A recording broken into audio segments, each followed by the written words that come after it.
Oi Spikey Wikey, sinulla on aina erityinen paikka sydämessäni. Oikeesti? Totta kai, olet kuin pikkuveli minulle. Ei!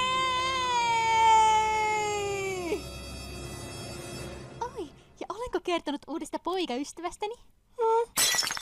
Ei!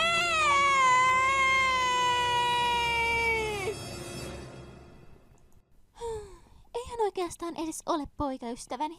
Hän ei ole? Hän on sulhaseni nyt. Ei! Kuka hän on? Hän.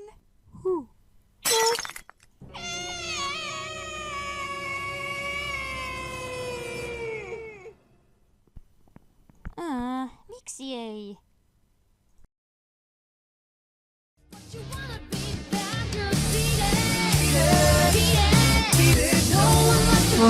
Aja hukkaa tämmönen.